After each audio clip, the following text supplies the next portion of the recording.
So why are we here? The science of great UI, it's about your customers, right? Your customers, we want to make them happy. We make them happy. That brings us more money. So there's financial incentive as well. So I've heard developers say things like, I'm not an artist. We can't fix the UI. Good UI is not worth the effort. UI is subjective, right? Have you ever heard that one? Somebody says, well, here's what I've done, but UI is subjective. What does that mean? That means we can't really judge UI whether it's good or bad.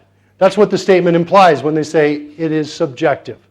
What you're going to learn here in the next 50 minutes, if I do my job well, without slides perhaps, is that UI is not subjective. It's rather, it is objective. We can come up with criteria that we all agree upon, and from that we can judge it. So pretend that last part didn't even happen. UI is subjective.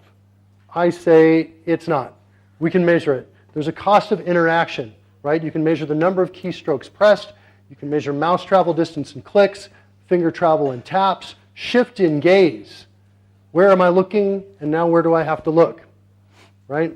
I've seen applications where the user gaze goes like this, then back up, then down, down, down, then back up, and they're doing this thing back and forth, and the mouse is following the gaze, right? While they're interacting with it, right? They're using the full screen and having to go back and forth, making all these stops, right? Where's the gaze? And often you're down here having to move up and then back down and up. That's a huge gauge, that's a huge shift. But most people don't think about it. Most people, when they think about good UI, they talk about keystrokes and mouse. Well, it's more than that. It is what's in your brain, how hard you're thinking, how much you're moving.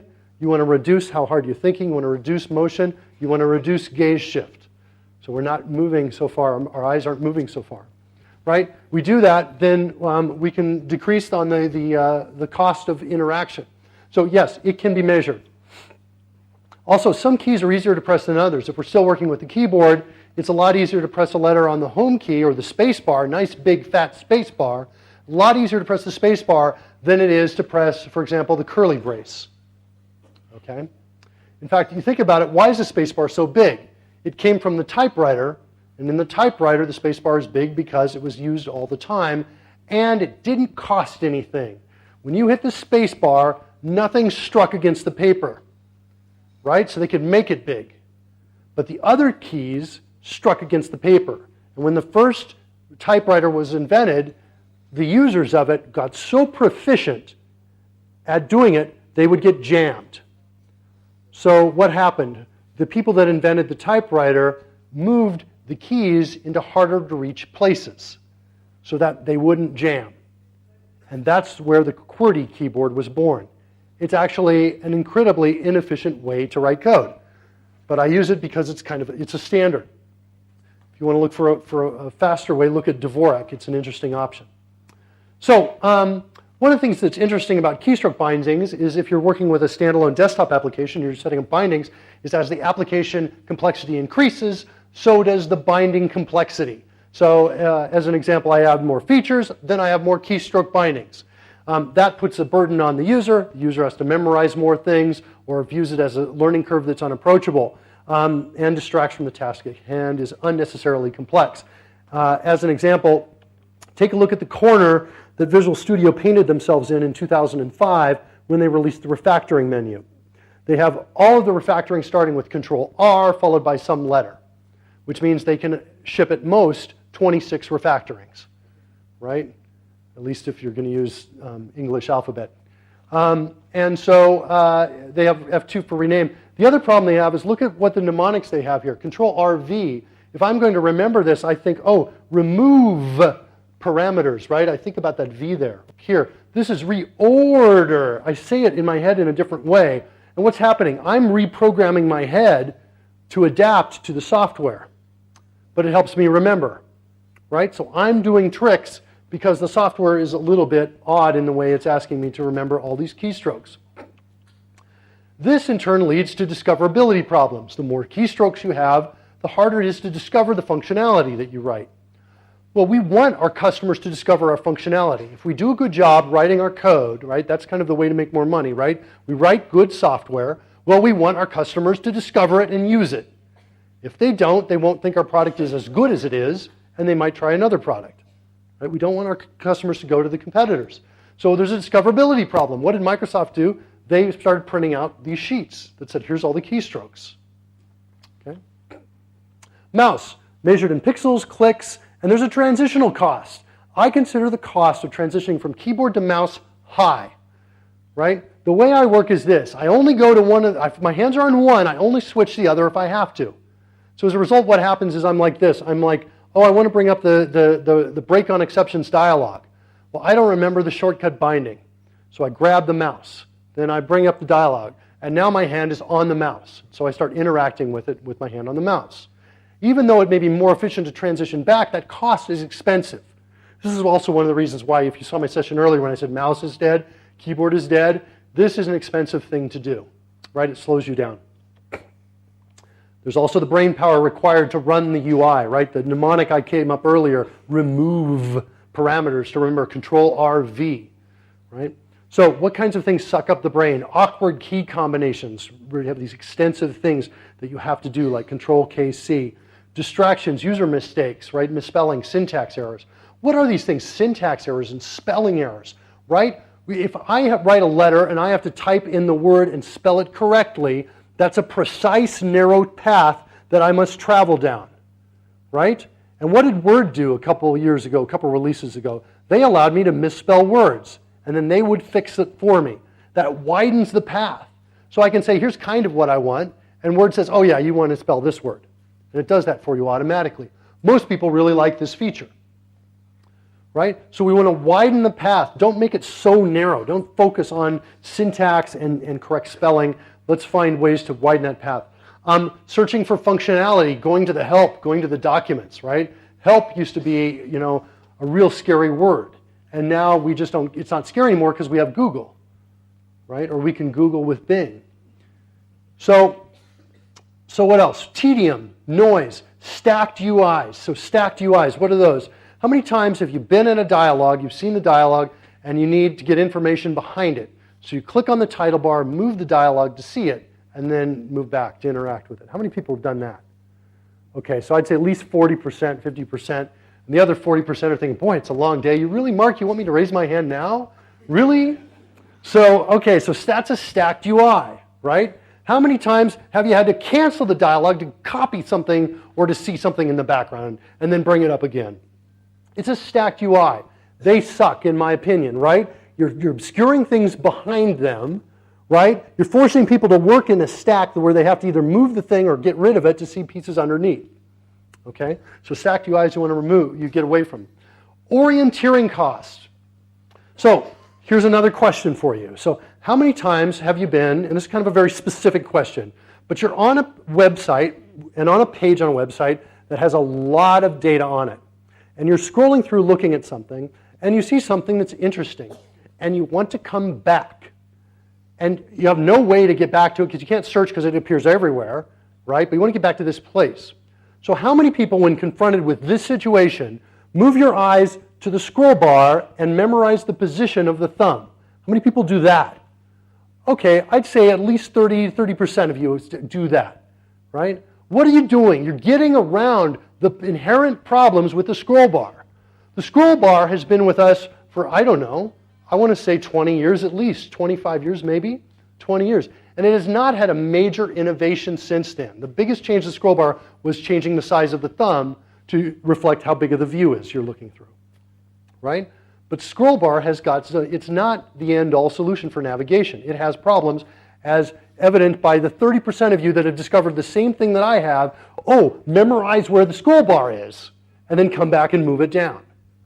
Right? What are we doing? We are adapting to the deficiencies of the software. That's an orienteering cost. Orienteering meaning, how do I get from one place to another through the data? How do I get through the data? Variance from the user model. What's the user model? Well, it's what the user expects. And often there's a corresponding object in the physical world that can establish a precedence, like a checkbook. Sometimes computer history is convention. For example, I know that I can click this button to save, But what's this a picture of? Oh, okay, thanks. So I didn't know what that was until now, so thank you. Oh, I'm just kidding. I did know what that was, but a lot of people haven't seen those, right? So, sucking brain power. When you suck on users' brains, you reduce their ability to focus, you decrease their productivity, you increase their stress and their tension, and you can provoke a negative emotional response that ranges from frustration to rage. Cost of interaction summary, measured in physical effort and mental effort. And I'm going to kind of blast through questions because I'm going to emphasize time here. We can answer questions afterwards, I think.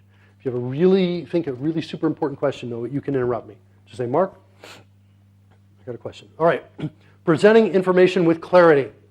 We're going to talk about 4 things. Smallest effective difference, information in parallel, noise, and then tools of the UI masters. These are going to be things that will help you fake looking like an artist. I suggest getting this book. It's called Edward Tufte's Visual Explanations, Images and Quantities, Evidence and Narrative. It is an excellent book. Talks about presenting information. 2 of his concepts in this book are in this session. One of them is smallest effective difference. And I kind of blew it on this slide because I should have checked this before doing it. Let's fix the slide. And let's select this and go in and choose more colors.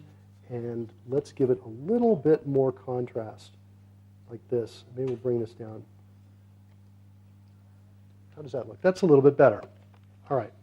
So, smallest effective difference. The point that Tufte is trying to make here is why go with something very high contrast when something lower contrast works? Okay? That's the point. I'm going to start running because I need to get some exercise in. So I just hit my eject button. That's interesting. All right, so rephrase. Don't overdo it. Tufte says use the smallest effective difference. I say crank up the contrast a bit. What did I just do? It looked like that mistake was intentional, didn't it? Because this slide says crank up the contrast a bit. The reason why is because LCD monitor quality varies significantly, right? Low quality laptop screens or projectors like this are not able to show the differences in contrast, subtle differences in contrast. So Tufte is not a programmer. He's a graphic artist, essentially, or at least a lot of his experience is working with graphics, printed graphics. So I say crank up the contrast a bit. Information in parallel. This is the second concept from Edward Tufte.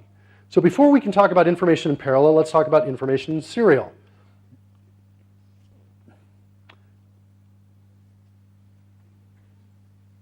That was information in serial.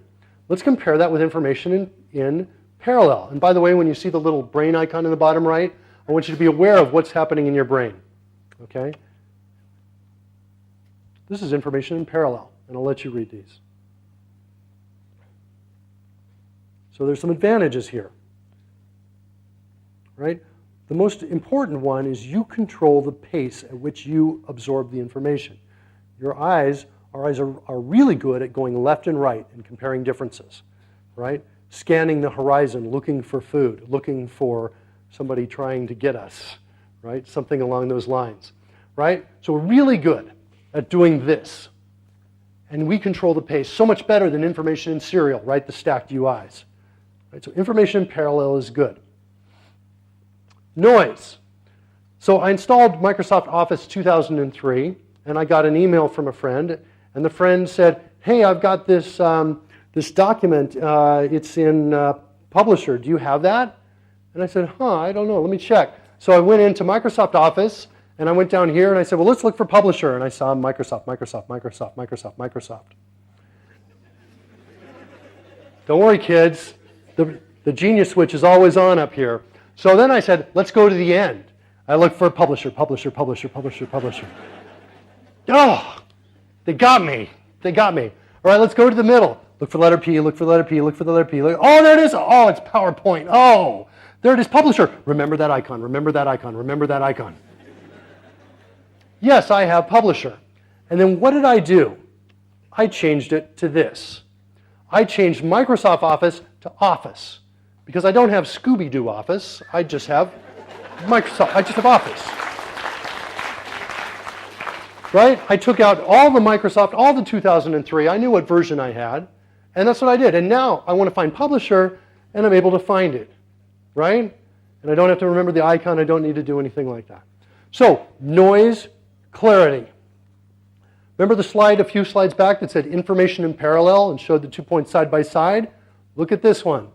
2 things side by side.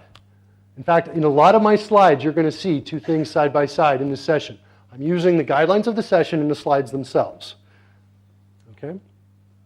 I was playing with my son on using this Lego application when he was, I think, about 5 years old, maybe, something like that. And all of a sudden, this dialogue popped up. And I said, whoa, son, get off my lap. Dad's got to take a screenshot, put it in his session. And I wanted to show this because this was kind of fun. First of all, I have a lot of text. Okay? There have been studies that say the more text you show at people, the less likely they're going to read it. What do we do when we see a lot of text? Right? We click I agree. That's what we do. We click I agree. So, first mistake is giving me a lot of text. Second mistake is if it's important, why is it black on gray? Right? If it's really important, give me a higher contrast. Show me what's important by making it higher contrast. Then they made some other interesting mistakes. These look like buttons, but they're not. They're showing just simply the state of this piece right here. The biggest one is down here that says, click here if you don't want to see this tip again. I click this like crazy. It is a help picture of this button right here. And my son is still in therapy because I was, cursing at the machine, just like, why won't you close? Oh, but Daddy, I want to play Legos. Shut up, won't close. All right, so this is in the United States. Sometimes you might see, I don't know if you see things like this in India or not, but I see this. I tell my wife, stop the car. I get out, I start taking pictures, and, this is how I am, right? So where's the signal in here? We've got a lot of noise. The signal, hard to see it, but it's here. Bridge out. The bridge is out. Right? So the point of this is, right, what do you want to do? You want to make it so the important information is emphasized. And how do we emphasize? We emphasize with contrast and size. In fact, you'll see this right here, the tools of the UI masters. So if you want to fake like you're an artist, if you want to look as if you went to graphic design school, the key is in these pieces and in choosing them with intention. Okay? Knowing what they do, you make the choice. What's really cool about this, does anybody work with graphic designers in your software team? Okay, so it looks like about maybe 5%, 10% of you. A few of you do. All right? What's really cool about this is that the graphic designer doesn't get to win all the arguments anymore from this session on. Right? From this point on, you're able to now say, okay, that's really good and I like it, it's very pretty, but it violates this and violates this and violates this. This is what our goals are. Our goals are clarity, right? We want the important information to be emphasized. A lot of times what artists will do is they'll put like all sorts of stuff outside of it that detracts from that. So what are our goals? We want to have clear presentation of information. So size, contrast, color, motion, shape, opacity, shadow, gradient, and proximity. So I'll show you some examples of these. So contrast. Our eyes are attracted to great contrast. The key point of information here that you want to take away is contrast should fit information relevance. Information relevance. How important is the information? If the information is very important, contrast should be high. Let's take a look at Word.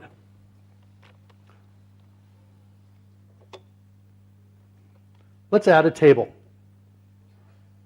Insert table. So, just put some data in here. Now, one of the things that you notice is that the contrast for the letter A and the contrast of the lines around it is the same. One of the key concepts in good UI is knowing that everything presented on screen is information. Or noise, but in general you say it's information, right? Everything has a value, okay? The letter A, that's important probably. I've got maybe some text in here that represents. However, the lines around it are not as important. So the line should not be the same contrast as the data inside. This is a mistake that folks have been making for at least 10 years, and it's an easy mistake to make, right? The lines around it should not be the same intensity. Let's switch over to Excel. And look at what's going on in Excel. In fact, it's so low contrast you can't even see it on this machine. Let me zoom in and we'll see if we can see the lines start to show up. You still can't see it. So it's just so low contrast. In Excel, the lines are there. If you remember it, they're light blue, and in here we just can't see it. Okay? So Excel is doing this right, or at least better in my opinion than Word. In fact, you'll see another thing where I think the Excel team actually seems to be on and doing a good job, and the Word team is kind of like maybe, catching up a little bit. I'm not sure, but we'll take a look at this. Let me bring the zoom level back out again, and we'll come back here and do this a little bit later. So contrast should match information relevance. By the way, let's go back to Word a second. So look at this. This is all messed up, but look at how well they do it up here, right? Their lines up here are low contrast, right? The important stuff is high contrast, but the lines around it are low contrast. So they get it right up here, they just don't let me do it down here, right? It's a little bit crazy. I just see letters from Microsoft coming in. Mark, we really are concerned about you. And we think you should seek out that therapy that we've been talking to you about. Okay, so let's go on here. Color. A couple things with color. One is I recommend using fewer colors, right? What I like to do is have one hue and maybe pick a few variants of it, and then maybe another one to highlight. If you look at Word, they do a pretty good job of that. This is all using one hue, just varying levels of it plus black and white. Same thing over here. This is from PowerPoint, and this is from the installer for iTunes. Colorblind users. Colorblind users. So there are several different kinds of defects. You have an L-cone defect, an M-cone defect, and an S-cone defect. And it impacts men more than women. Okay? Ultimately, you get about it's about 10%. It's about 8% of the population is affected. So now, what I've done underneath here is I've listed the colors: red, orange, yellow, green, blue, and magenta. So for folks who have normal vision, you're seeing these all the normal colors. For folks who have L-cone defect, this is what it looks like to them: M-cone defect and S-cone defect. It's also possible to have a combination of these two as well. So what I'm showing here may not look like any of these, right? So, oh, by the way, this is yellow here. This is actually showing up, unfortunately, this is showing up as kind of a pinkish yellow, light pink. And so you're not quite seeing this. By the way, these slides, I think you have access to the slides, so look at them on a good monitor and you'll be able to see this. So what's the takeaway from here? Notice that green, the differentiation between green here, which affects 6% of men, and red is hard. You just can't tell the difference between the two. However, you can tell the difference between red and blue easily here, red and blue easily here, and red and blue easily here. The takeaway from this is that if you want to differentiate using color, do not use red and green, which is like the popular combination to use. Use red and blue if you want colorblind users to be able to see that differentiation. I also recommend not using color alone to differentiate. I also recommend working with HSL instead of RGB. HSL is hue, saturation, and lightness, and that's just a way of keeping the hue in one level and then adjusting its saturation or its lightness. That gives you a nice combination of colors to work with. Let's see here, Kuler.adobe.com. Did this page come up or not? Do I even have it? There we go, it did. So this is kind of interesting. I just mentioned this because it's kind of interesting. We can create something new, and you can also select from pieces that are out there. This is if you want to create a new color palette. You can come in here and do this using some of the different pieces that are in here if you're looking for that complementary, or you can go into the community and see what the most popular pieces are here. I'm not sure why this looks like the UI is still loading here on that. So you can do that. There's Underwater Kiss. There you go. So a way to maybe select colors for your application. So color tips: use saturation just like contrast. Relevant information can have a higher saturation. Offer users fewer color choices. Size. So size like contrast, more relevant data can be larger. More frequently hit controls can be larger as well. So like if you're doing touch applications and you've got a button like that says place order, let's make that really big. And cancel order, let's make it kind of small. Right? Right? So that's how you can do that, right? You want people to be able to place that order. You want it to be as easy as possible to get them where you want them to be. Make it bigger. Right? Let me show you another screenshot. Hold on. This is not from a slide, but from an article I did. Here we go. This is from an elevator. And the C button for the casino, this is in Vegas. Notice how no paint is left on the C button, right? But it's all over all the others still have paint. Everybody's hitting this button. Why is it so small, like everything else? That lobby button should be giant. So in every elevator. So when I get in an elevator, I know the biggest button takes me to the main floor. And I just hit it. I don't have to go down and look and see that C means lobby or something like that. That's the way it should be. Elevator folks have the UI all wrong. Speaking of things worn out, there's also another one here, which is, I don't know if you can see this. So this is from the United States at a petrol station for filling up gasoline. And here you can see regular is just totally worn out. This is not even the button. It's down here where it says push here. But people are like hitting up here because the button's too small. Right? And there you can see they're just tearing it away. Right? It's like a graph showing me where I should have put the button. Right? The button should at least be like this. So, all right. So, interesting stuff. Oh, one more down here. Look at this. So, the guy who was pouring concrete did this, and everybody else was just like, all right, fine. We're going to cut through here. Right? People will find a way to make things work. Right? Oh, speaking of which, here's another one here. This is a fun one. Look at this. Somebody used masking tape and a pen to create tooltips next to the buttons. It's pretty cool. All right. So this is in the airport near my hometown. So because you get up and you're not sure you're getting there and it's like, what concourse train? Where? I just want to get to my plane. Oh, end gates. Thank you for telling me it's the gate. That's the gate I need to get to. So all right. So size. Size can be, so more frequently hit controls can be larger and more relevant data can be larger. Okay? You can also combine large size with low contrast to attract the eye and let it move on. As in this example right here, although here the contrast for the word size is pretty high, let's fix that really quickly. Let's come in here and we'll just come in and change this. More colors, we'll crank this up to here, like that, and come back in. So it's like that. Right? I come in, I read size, and then I can move on. Right? So I can do something like that. I love using this technique for headers of tables. So the header of the table is going to be bold, but low contrast. So if I need to know what the top column is, I can go look, but after that I know it.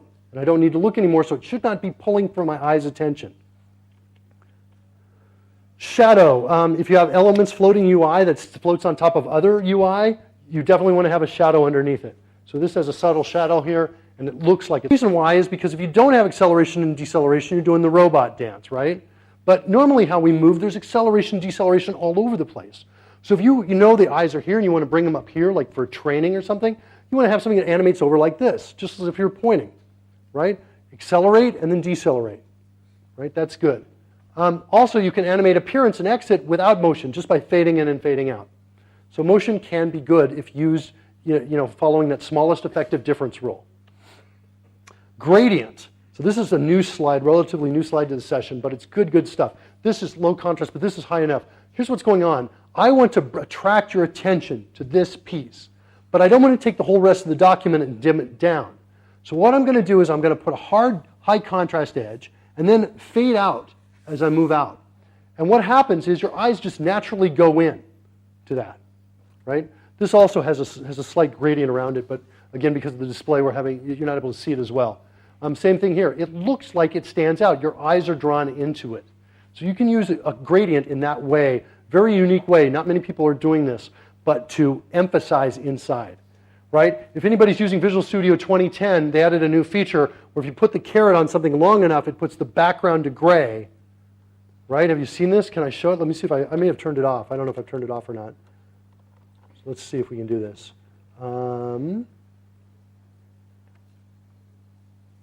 I need to get a couple of references. Here we go, lamp. Let's put the caret on it. It's going to go gray. I turned it off. Okay, so I turned it off on mine, or turned it. But what happens is the default color is a gray background. What it's doing is it's making it harder to read the piece that you're looking at. It's a mistake. Okay? It's a mistake. It should be emphasized. And they should emphasize it using a technique like this or a technique like this. But instead they were, I talked to the team about this decision, and they were like, well, we were trying to figure out what a good background color would be.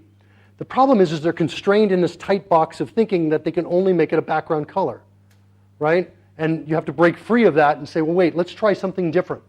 And so they ended up coming up with gray. It was absolutely a mistake. It makes it harder to read the thing that you want to see. Proximity. Okay, so we've got a chart, and on the left we've got some slices, and on the right we've got something that I can barely even read from this distance. But trust me, there are some words here, okay? And if I want to find out what something is, I have to come over and match up the color and do this. So my eyes are going back and forth, all right?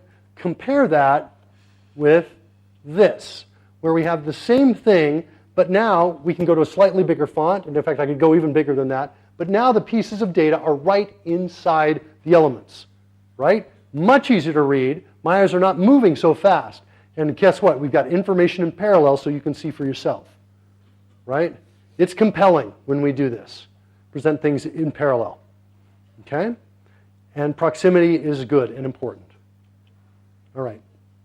Essence of clarity, adjust these to match information relevance. Size, contrast, saturation, and opacity, and I use contrast the most out of all of these. All right. A couple examples. Here, whoops, on the left, I have all photos. This is the data. This is the label describing it. Notice the contrast. Here it's high contrast, here it's a little bit lower. Less important data is lower contrast. I love this one. I think there was some serious genius over at Adobe when they decided to do this. Look at this. If I want to zoom and crop, I just scoop my eyes up here and look for the bold word zoom or crop. It's right there. Okay? Same thing with stroke down here, shadow. These are all the key pieces are bolded, right? In fact, when I saw this, I told our devs, I said, we have to be able to support this in our controls. So it's easy for people to do this. So that you can get in there and see the thing you need. And if you don't know what it says, right, if you're just using it for the first time, nothing stops you from reading the whole sentence. Zoom and crop photos to fill grid cells. What's the key to zoom in so I can show you this thing? Do you guys know what it is? Is it Windows Z? Anybody know? Windows Plus? That's what it is. Oh, I just hit it. Come on. And then plus again. What do I do? There we go. Oh, okay. It was on its way in. All right, so let's go in here so you can see it. There it is. That's what I'm talking about. I like that. Okay. So let's, what is it, Windows minus, come back out? There we go. All right, so I was speaking at a code camp, and they had an application for the iPhone that talked about the sessions. This is an old picture of me. I look a little bit older there, but I don't have the facial hair, but that's me. Here's what it looked like. Science of great UI. Okay, what do you guys see when you look at this? What problems do you see with this? Too many colors. Yeah, where are they getting all the colors from? Turns out that it's coming from their logo. So some developer said, hey, let's do this. That'll be fun. What else? What'd you say? Too much text? Okay. Well, I don't have a problem with the too much, but I'm noticing that the weight of all this text is visually essentially the same. Anything else you'd like to fix or change in this? Important words? Okay, so it seems like there's not some emphasis on the important words. Let me show you what I did. There's also proximity as well. Can anybody see the proximity thing? What do you think you'd like to change or move?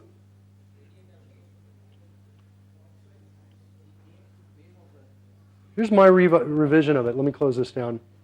So here's what I did. I put my name right next to my picture. Speaker, picture, speaker name. I made this big so we could see it. This is smaller and it's gray, a little bit gray. Not as important. Who cares whether it's intermediate or not yet? If you care, you can read it. If you don't, you can come down and see the time, which I thought was important. Saturday, 11:15 a.m. 196 will attend, and I put that next to the room. All right? I got rid of the crazy colors. Oh, also session, and this is lower contrast now. I don't care that we're in the session part of the application. I don't care. You can make it big if you really have to, but don't make it fight for my attention. And now what happens? You look at it and you say, oh, it's the science of great UI. Oh, this guy is Mark Miller. It wasn't so obvious here, just some guy floating around, right, looking at me. So, smallest effective difference. By the way, I see you, 10 minutes left, I see that. Information in parallel, keep noise low, clarity high. Use contrast, saturation, hue, lightness, opacity, shadow, shape, size, motion, animation, gradient, and proximity with intention. Okay, any questions on that? Okay, because there's more, I can keep going. Skip this one, but let's go to this one, because this one's interesting. Mouse travel distance. If you're going to support the mouse, minimize travel distance for common tasks. Move UI elements closer to the mouse. As an example, here's an old screenshot of Visual Studio, but it's the rules still apply. I've selected several things here. I want to align them left.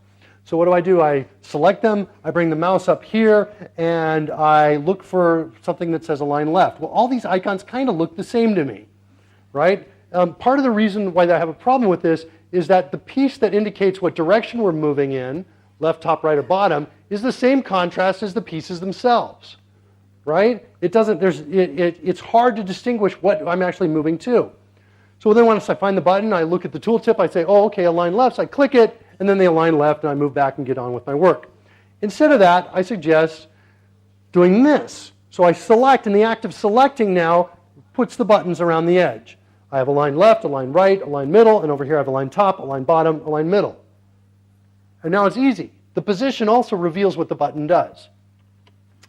So, suggestion number 2, here's where we're getting into controversy right now, although I have some new backup that I didn't have a couple years ago. If a click moves UI below it, click, boom, it moves, then move the mouse with it. Okay? That's the controversy. And then just in case you think you didn't hear me, I say, that's right, I said move the mouse programmatically. Examples, and I've got a couple examples. Here we go. So current behavior is over on the left, and consider this is on the right. I've got a tree view, I'm clicking to open that node. What do I want to do when I open the node? I want to see its children. Well, what happens here? Nothing happens, right? So here I'm saying, well, let's scroll up. But if I scroll up and don't move the mouse, we're in trouble, because then you click to close and it doesn't close. So what I'm suggesting is you click, you scroll up, and then you move the mouse with it. We did this and did user testing, and nobody said, hey, you just move the mouse. Nobody figured that out. They were just like clicking, and they're like, they were just using it. Whereas here, what happens is they click, they open it, they go, oh, they click, they drag it down, then they bring the mouse back. Right? Okay, watch this. This is going to blow your mind.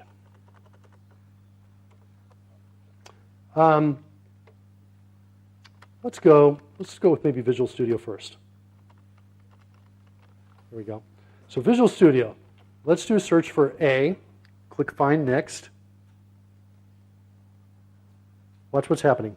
Click, and now I click again, and I can't do anything. Oh, I've got to move over here.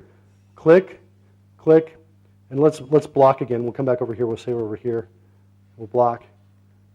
Click. See? Oh, I got to. Oh, see what's going on? All right.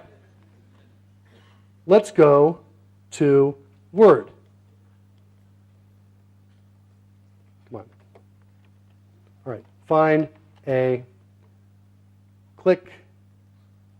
Whoops. Let's block. Sorry. Find next. Oh, come on. Let's come back up here. Find next. There we go. Oh, I'm chasing it here too, right?